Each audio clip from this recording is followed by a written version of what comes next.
Hello, I'm Larissa. Welcome to Goblins of Discord. I'll be typing Mitch Hedberg, the comedian, continuing on my little comedian spree. He's actually one of the first comedians I probably typed a long time ago because I could tell that he was likely some kind of 479 try-fix, try-type, because his comedy is kind of like the sad absurdist. He died. I think he OD'd. I think it was like heroin or something. And I think that unfortunately, I think that that kind of does haunt certain type combinations like overdoses, especially heroin and stuff. Can have to do with like the nine, I think, thing, nine fix, wanting to like not exist maybe in this reality. I think that, um, I think so. I've noticed too, social lasts tend to be the ones that overdose a lot more of heroin. I'm not a scientist, all right. This is just a anecdotal note. Doesn't hold up probably under a lot of scrutiny, but I think that there is this sort of because it's kind of like a roiling inwards drug. I think self-pressed sexual probably. Um, because self-pressed sexual is yeah. I mean, I shouldn't say this, but like I feel like social lasts are probably more prone to like private addiction, maybe, and or like with a partner or something, and maybe like social sexuals or something are more prone to like partying kind of self-destructive things. I don't know. I just made this up. Anyway, Mitch Hedberg, yeah, the sad absurdist. Rest in peace, King. I think like he was one of the first comedians that I typed, like Theo Vaughn, because I could tell like they're kind of similar types. I type Theo Vaughn, self press social, seven wing six, nine wing eight, four wing five. I am leaning right now for Mitch Hedberg, nine wing one, seven wing six, four wing five, self press sexual. That might change as per usual. I don't really prepare. I don't like over prepare for these things. He kind of has the 9-7 sort of look to him, kind of with I think with like maybe social last. Like there's a sort of it's all groovy, baby. Like there's like this kind of thing to him, but then there's something kind of sad about him too. Like he's kind of got the like four-ish um, downward pull, but hopefully this does not get blocked by YouTube. It's always a um, coin toss. But I did watch like a few seconds of this before I turned on Zoom. You can kind of see how he holds himself as he's kind of holding himself like a withdrawn type, especially social last withdrawn types are even more like this. And he's got sunglasses. I've noticed like oftentimes a lot of nines, a lot of self-press sexuals. Um, I don't know, people with withdrawn minus like sparkly things often wear sunglasses like on celebrity interviews and even comedy stuff. Obviously he's like kind of a rare type for comedy or like for a famous comedian anyways, but like I said, I think he's like a similar type to Theo Vaughn. And there's like a pungent like they have like kind of like a sort of signature that stands out like because most comedians are like sixes, right? And they're not social last, so there's like a sort of contrast to his style of comedy, Mitch Hedberg, and Theo Vaughn doing kind of like this absurdist thing. And yeah, it's like a lot of like non sequitur, just sort of random. Like it's almost like ad libs. It's like he has like this perspective. He'll just sort of pick these random things out of reality to zero in on, and it's like ah, that's so funny. I never would have thought of that. That's such a like bizarre take, and I think that that's also amplified by him being social last. Thank you. Hello. This is my second time on the show. All right. I mean, the first time must have been okay. But they say during the summer that drinks are ice cold. I hope not, because that means they would be impossible to drink. Because they would be solid. Here's a beer, man. It's ice cold. Damn it. I guess I can lick it. I read that last year MTV's Real World got 40,000 applications. That's amazing, man. Such an even number. You would think it would be 40,008, maybe. Yeah, man. I got a lamp in my hotel room and it has a three-way light bulb in it. If you don't know a light bulb's a three-way light bulb, it messes with your head. Because you go to turn it off and it just gets brighter. Like, damn it, light bulb, that's the exact opposite of what I want you to do. It was so much like self-prezi humor too. Like he's just like zeroing in on these weird details. But they're not like self-pres socially. I mean, I think like Theo Von does this sort of thing too, but like the way that like Mitch Hedberg's delivering it is very like just like here's a random thing, here's another random thing, here's another weird random thing.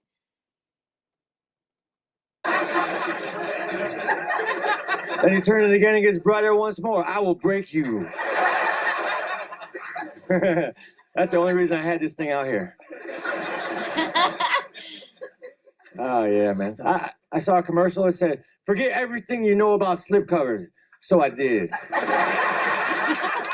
And it was a load off my mind. Then the commercial tried to sell slipcovers, but I didn't know what the hell they were. Now, is a hippopotamus or a really cool opotamus? What the fuck? And also, I mean, he could have been on something when he was doing this, but he's not. It's like he's not even like taking the temperature of the room. He's not doing any social dom stuff. He's not doing, I mean, like, I think he's a 9, which makes him an attachment type. So you could say he's like reading the room, but I don't think he is reading the room. Because I think like 9s like can leave their body, you know, especially like social last with 7. It's like you could just like leave your body while you're doing delivering this. And I feel like he kind of is like he's just sort of like moving around on the stage uncomfortably, like he's clearly got like some kind of like anxiety about being up there, and he's like dealing with it somatically, physically, and he's self-conscious about that he's doing that, which also makes me think he's got like 4 fix, because like there's this sort of like double self-consciousness, I think, with 9 and 4 together, and probably social last, of like, not that social last would be more self-conscious, but it's like people, like I don't know. And like his style to me it points to 4 wing 5. I mean, he looks like 9/7. Like I said, he's kind of got like this. What's up, man? I'm a stoner. Like he's kind of got that 9/7/7/9 look to him. But I think 4 wing 5, like he's kind of got the bohemian sort of. I mean, this is like a bit of a superficial grab for his type, but such as every typing. Stage diving, right? Some people think that's dangerous, but not me, because humans are made out of 95% water. So the audience is 5% away from a pool. Why 9 wing 1 over 9 wing 8? I don't know, actually. Maybe he is 9 wing 8. He could be 9 wing 8, actually. But he has like it. I almost feel like he has a self-consciousness about him that 9 wing 8s don't as much as 9 wing 1s. But I'm a heroin addict. I need to have sex with women who have saved someone's life.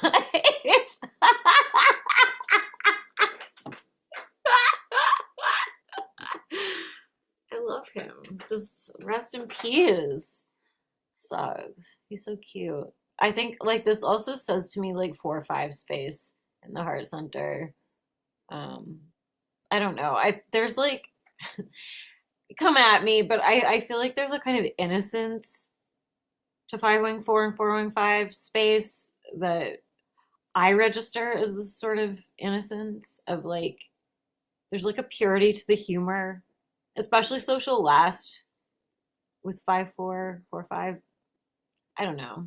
I don't know how to describe it, but there is this sort of, I don't know. Oh, I don't want to re-record this or edit this. Okay. Hey, welcome back. We're back with a comedian. Why? Because we need to laugh as much as we need to learn. And we get a lot of stress, so this helps kind of like eliminate a lot of it. And it's healthy for you. Laughter, the best medicine.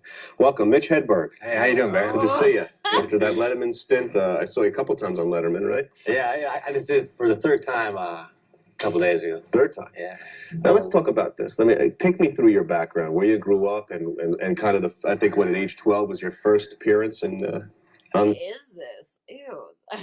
stage. On stage, yeah. I was gonna say I appeared at 0, but I mean, my first stage appearance was 12, man. But when you were doing that thing at the beginning of the show where you're talking about my story, man, it sounded way more inspirational than I ever thought it was, man. I kind of got tears in my eye for a minute there. I realized things are going pretty good for me. Well, you accomplished a lot. You were Oh. talk about when you were a cook for years and how you made that transition. Well, I used to be really infatuated with the grill when I was a busboy. I would watch these guys cook, and I finally achieved my dream of becoming a cook, which was really easy because all I had to do is tell the manager, "Hey, man, do you mind if I cook?"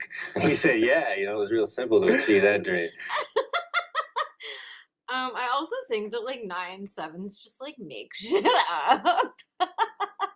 I've noticed like a trend with 9/7s. They just make stuff up. It's entirely possible he just made all of this up. I mean, he's obviously a comedian, and comedians do lie because they're trying to get a laugh, but he just sort of on the fly is like kind of flowing and vibing with but notice how he's also like turned away from him. He's not really like engaged with, I mean, I don't blame him. That guy's annoying and intrusive, but No, it's really the point. Is that But he's, cool? like, But holding his so arm I in front of actually him. thought cooking might be what I wanted to do for a while, But then since, like you said, at 12, I was performing, I was acting a lot. Like we would copy Saturday Night Live skits and SCTV. You know that show? Yes, yeah. Yeah, man. Like Bob and Doug McKenzie. Remember them characters? They had that great movie called Strange Brew. But we would just copy those skits, and we would make our friends laugh. And of course, there's nothing like standing in front of people and making them laugh as long as you're trying to. I mean, if they're laughing at you for the wrong reasons, it kind of sucks. Aw. And I've actually heard that before from somebody who I think is a social last 9/7/4. That when they, I feel like bad almost sharing this, but I don't talk to them anymore. That they kind of realized they were like a clown in their friend group or like a jester, and that it was like mildly traumatic for them. So I think I think especially social last, it's like not understanding how you're coming across, and then also like absurdity, like, and I think it is like not even like when I think about that, it's like who cares? You know what I mean? Like who cares what the NPCs think if the quacking ducks are laughing at you for the wrong reasons, they're still quacking ducks. So I don't know who that was meant for, but maybe myself a little bit. Now, this was in your basement, or it was with your neighborhood friends, right? basement. Yeah, in my parents' basement, because my parents were the ones who would always let the kids come over and mess up the house for the day, and we would put on these skits, and everyone was talented, but now no one does anything in the talent industry except me. I'm the only one who survived through the years, man, through the lean years. They all gave it up when times got tough. They were like 15, and This is interesting because Anthony Jeselnik similarly was like, basically, I'm the one who survived the comedian thing. So I type Anthony Jeselnik as a 3-wing 479, but this is interesting. they said no more of this. Tell me about that, because every time I had He's doing it as a teenager, and his story's not really gloating. He's kind of gloating actually a little bit. you have Don Rickles we had different comedians from all different backgrounds, and they had many years of adversity where they were not making it, they were getting rejected. Right. Why is that important to go through that, and what did you learn? Oh, because it builds you. It makes your skin tough. And rejection is real tough at first, but after a while, you kind of thrive on it. It's an energy in itself just to get rejected. Talk about that. Well, because you want to prove people that they're wrong, man. Like when I first started doing comedy, people would try to tell me how to dress, and they would try to tell me what kind of jokes to do, and they wanted me to go to like a stand-up comedy class and have some other guy tell me how to be funny. Man. And funny is natural. You can't learn how to be funny. You can. I mean, he's not wrong, I don't think. I think you can hone your skills, but this is he is doing a little bit of imagey flexing here. Actually, I don't think he's an image type, but there is like some 4 or 5, I think, thing going on here where it's like, I'm the authentic one, I'm just naturally, but he's, I don't know, this is cute though. You can learn how to say a joke in a certain rhythm, but you can't learn how to be funny. And I knew that, but these people were trying to tell me, you got to come to class, and we'll tell you like how to. And also this is also kind of autonomy issues. You know what I mean? Like the sort of like, don't tell like that nine. I mean, no one likes being told what to do. I mean, if you do like being told what to do, it's because you're a six. So, because you want daddy to step on you and give you a little kiss after you acquiesce. But I think like I notice this all the time with like nines. There's always autonomy issues. Like it's always like, don't tell me what to do. This person told me what to do. I didn't do what they told me. I didn't follow the rules. Well, no, maybe rules is more six, but it's like, I didn't do what they told me. I did my own thing. It's like a point of pride, right? Because it's like you're autonomizing yourself. Present yourself and everything. And all that, go ahead. No, I'm saying, Go ahead. believing inside, not letting them try to change the outside of you. Right. Because this one lady at one point, she gave me advice. I got a lot of advice in the early days of my comedy. And one lady told me to wear a lot of jewelry on stage, because she thought like I wanted to attract the crowd, just with my jewelry. They'd be so excited I had this like brooch on or something. They forget that I'm funny, because a lot of advice comes from people who. What is he even talking about? It's gonna drive me crazy. I don't really know what this thing is. I feel like sometimes it's hard with social left.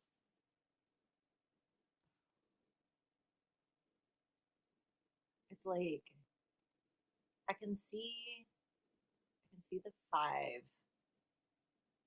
I don't think he's five fix though. Okay, I'm gonna like in real time try to make sure I'm typing him right. I don't want to edit those. Who aren't very funny. They've adapted ways to like remain working because they're real professional. They always wear a suit and tie. So a lot of advice I was getting was from comics who weren't that good, and I never could take it. You know what I'm saying? Mm-hmm. I knew that I had like a different thing to say to them, so I had to. Okay, I'm trying to like make an argument for myself because he weirdly does kind of look, I don't know, five fix to me, but maybe not. I don't think he is five fix. I think it's just four wing five. But he is sort of like positively reframing his experience. But he's also doing this whole like adversity thing, which might be nine wing eight, where he's sort of like, I persevered against these motherfuckers. I mean, he dropped like a few maybe buzzwords typologically, but he is sort of, oh, what's this part?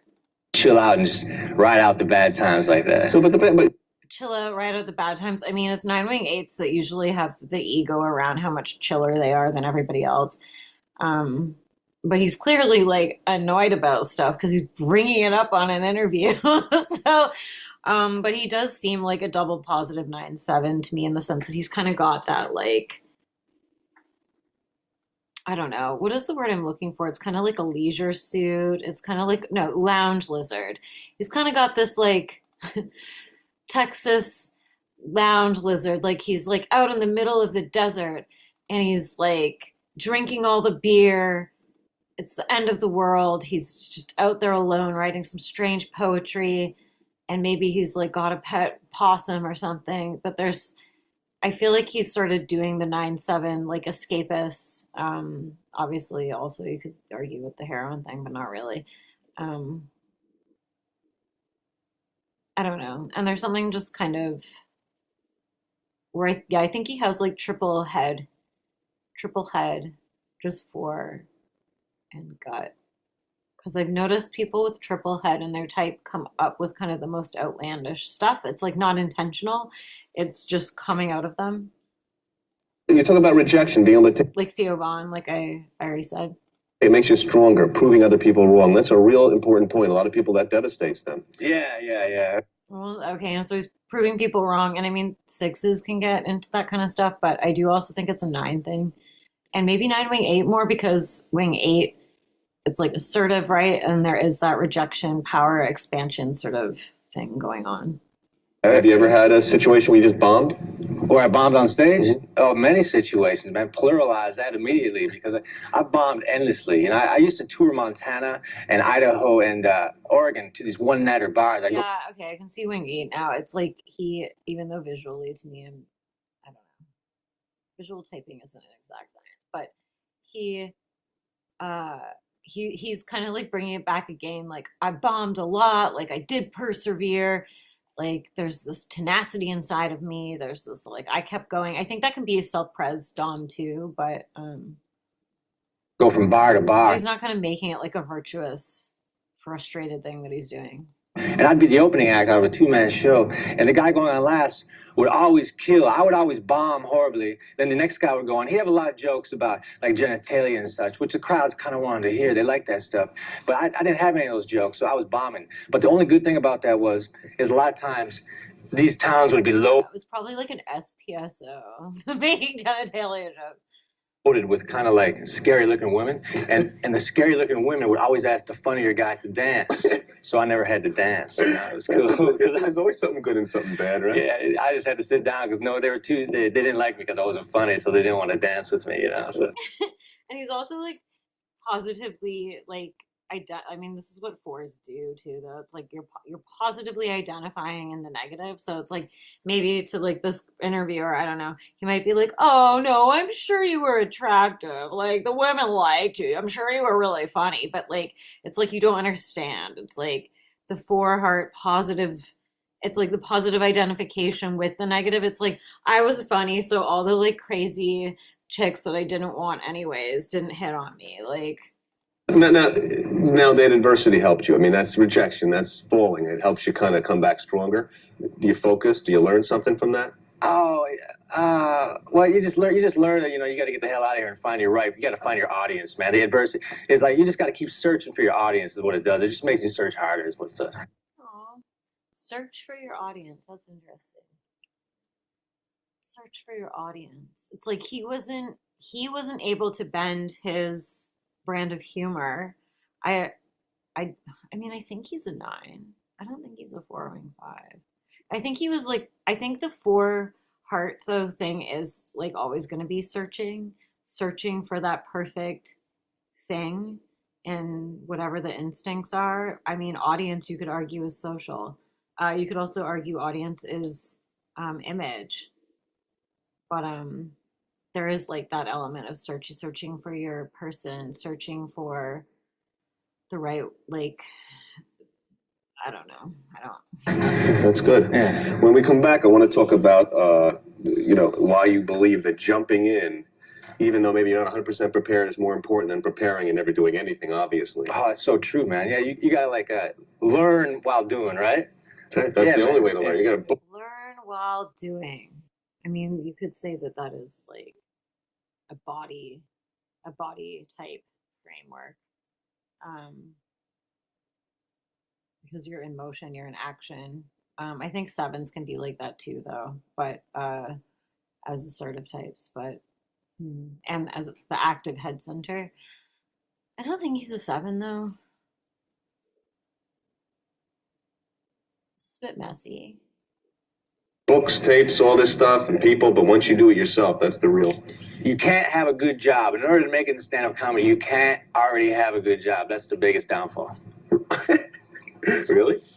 Yeah, because you don't care then. You don't care about it. You're already making enough money, so the drive ain't there. You got to like be in a job that's worse than anything you want. That'll keep you wanting to do it, you know. Well, we'll come back. Yeah, and I think again that's like some kind of like 4 influenced frame, where it's again like positively identifying into the negatives like situation where it's like you're gonna find like the 4 fixed barista who could have been a fucking famous rock star who has somehow managed to gaslight themselves into like thinking that like being a barista makes them more of an artist, you know.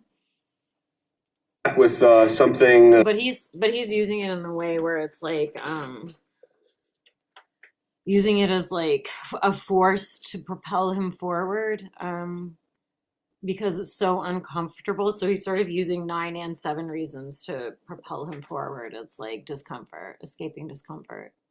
About our guest here, Mitch Hedberg, who Time Magazine calls the next Seinfeld, and what he thinks about that. Don't go away. That's an insult to Mitch Hedberg. Do not compare a 974 of whatever order to a fucking 613. No, thank you. Not in this lifetime. Fuck you.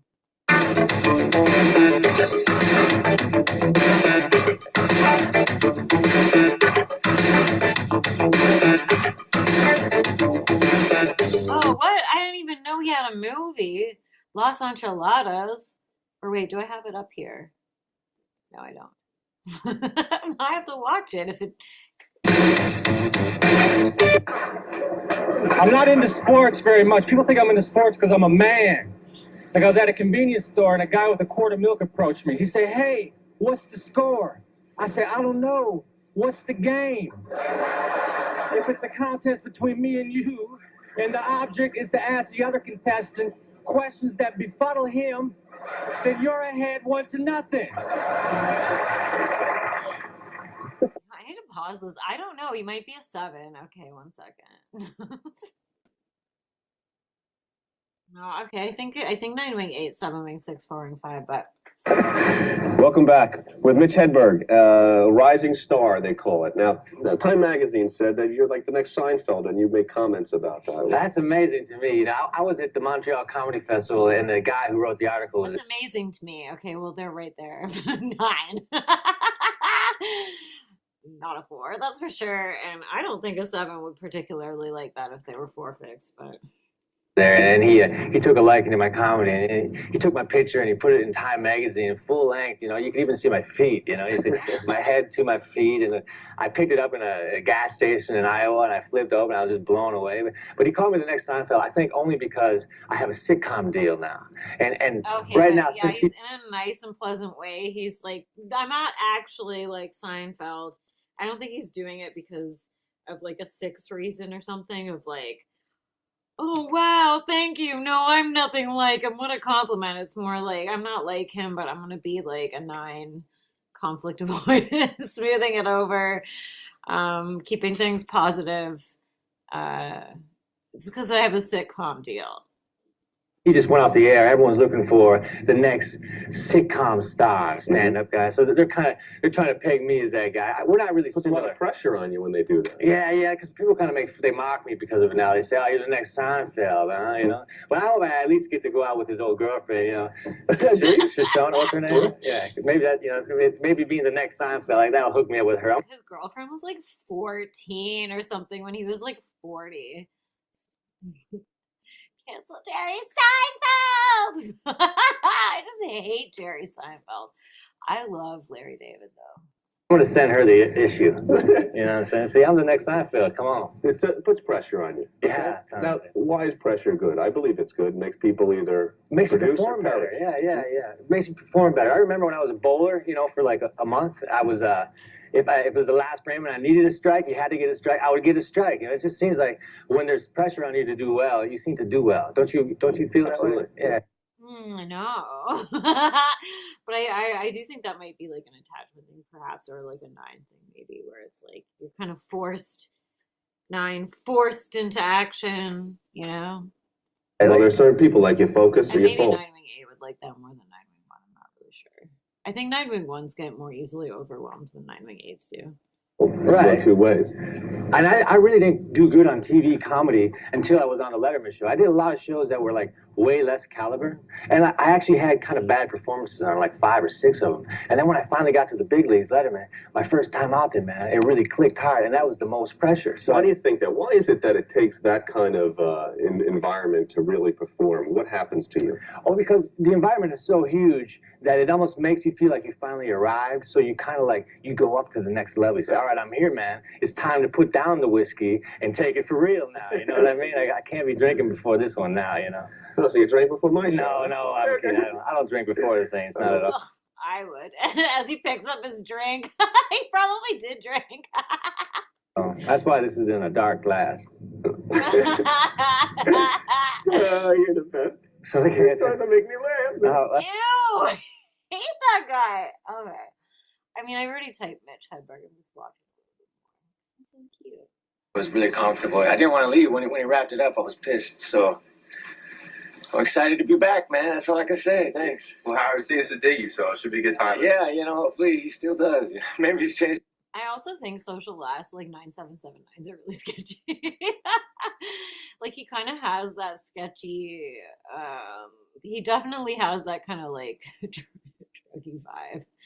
His mind says, maybe he probably hasn't even thought of me, but hey. But he's like very cute and like he doesn't have like the 379 social last like scammer kind of vibe, or I would assume like I would assume also 793, seven social last 7 9 also has a bit of a scammer vibe probably.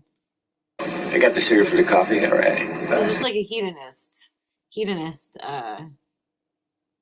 and he's a hedonist, but he's a very sweet hedonist, I think. Anyway, All right. Well, good luck in there, Mitch. Thanks a lot. I don't think people shit talked him. Like I don't think people said negative things about him when he passed or anything like that. All right, a real funny guy's coming in. He's been on the show once before. Mitch Hedberg. He's coming in to do the news with us. Mitch, funny comic. He's great, man. I'm a big fan of this guy. Mitch Hedberg. Mitch Hedberg. Mitch's DVD.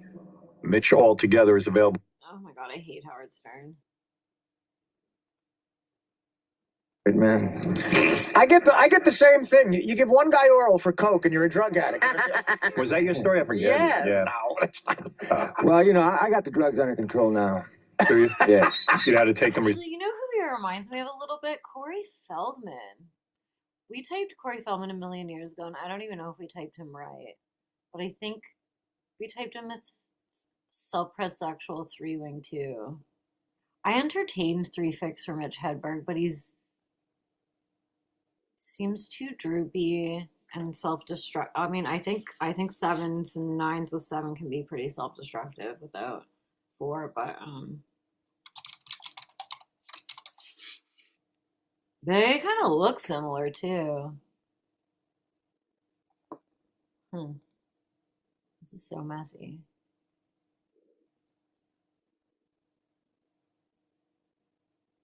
Could be just self-pressed sexual. I don't remember if we gave him like a 6 or a 7 fixer. I think he got a 9 anyways. Maybe he's a self-pressed sexual 9. Probably he could be. That was a really old typing. He could be a self-pressed sexual 9.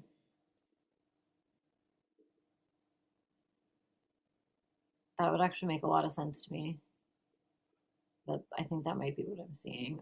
I hate that my brain does this because then it like throws off my entire attempts at typing where I can start seeing these patterns almost immediately, like these visual archetypal like iconographies or something, and then it's like have to keep constant. I mean, I like that I have to keep constantly moving my map, but it's also kind of annoying when I sit down to do typing and then I end up throwing it out or having to re-record it. I just get sick of it. I don't even know why I'm saying this on the internet. I don't want to edit this though. Responsibly. Yeah, just for the creative side of it. Yeah. Mitch is getting pretty popular because what was it? You did a gig recently and they gave you a limo or something, right? Well, no, you see, I rented a limo on my own, and so that means you're doing well if you rented a limo and you're a comedian. Well, that's the thing, and that's what was embarrassing about it, because it was a college show, and I pulled in a limo, and I was late, so that's already embarrassing, pulling in late, and you're in a limo. Yeah, you have no excuse, do you? Yeah, but he's like also doing the thing where he's like bringing up like 6s do this, but 4 fixers do this too, where it's like they're highlighting the thing they did that was like embarrassing or cringe or wrong or whatever. You look like a jackass. And then I wanted to leave, and they always wanted to meet you, the college kids, after the show, and I didn't want to meet them. I said I was sick, so the kid he refused to let me go, so I had to run, and then I ran out to the limo, and I tried to drive away, but we were stuck in the driveway, it was like, because it was too long, so, he was backing up, reverse forward, and so it was horrible, man, but, just the fact that I would try to run away in a limo, I thought that was ridiculous, because I'm So you mean you... So, yeah, and this is some 7 stuff, too, where he's like... If you have 7 in your type, you have to have like a little bag of tricks, a little bag of stories up your sleeve. Like he's quite pleased with himself. Like this, him running away from a child he didn't want to like sign his autograph or whatever, but it made for like a little story that he could share on a talk show that makes him look bad to like other types, but it's like funny to him. Did your gig at the college show? Yeah. And then you ran into the limo to escape all the kids. Yeah, and it's I just look. You look like a jerk. I look bad, man. So, yeah. so trying to run it. See, again, it's the poor thing of like I looked bad. It was bad. Anyway, okay, this is just going off the rails. So I am gonna wrap this up. Mitch Hedberg. Self-pressed sexual. I didn't really get into him being self-pressed sexual, but I just think he's social last. He's got, yeah, I mean, I guess they did a little bit. 9 wing 8, 7 wing 6, 4 wing 5. So he's 974, which I should know the name of because it's my try. 1 second. I call it the Grime Fairy, Rainbow Fright, and Secret Arcade. I think that that fits. I mean, the sad absurdist fits more for Mitch Hedberg, but anyways. So he does not have a complete shadow because it's 865, so that's just like extra reactive, extra rejection, and then his alter ego would be 874, which I have as Dante's Disco Infernal and the Hair Metal Shaman. I have some good names, okay. Um, anyway, I've been asked, like, are you posting them online, Larissa? I was. I got into like a bit of a spree where I was like making these little things for Instagram and YouTube, and then I just lost interest. So I'll compile it. I'm trying to get on top of stuff before I launch the server 2.0. Anyway, yeah. So like he was like a tortured 9, you know. Like 9, I mean, this is like a cliche, and people have said it a million times, and it always sounds condescending. But 9s do come in all shapes and flavors and sizes and densities and shades and spices. And you know, he was like a 9 with triple reactive in his type, with double rejection, with double frustration, influence, all the withdrawn energy, self-sexual, I think, making him extra withdrawn, like instinctually. Assuming I've typed him right. I think I have. I can see an argument for social ass 973, but not quite. It doesn't really land, right? So, um, yeah. Rest in peace. Rest in peace, King of the Absurdists. Um, I don't know how old he was when he died. I don't know. Maybe he's part of the 27 Club. I can't remember. But that 27 Club is full of people with 4 in their type. So, yeah, I have a whole bunch more comedians that I'm doing if this interests you, if you made it to the end of this endless video. I don't know why I'm dragging this out. Oh my God.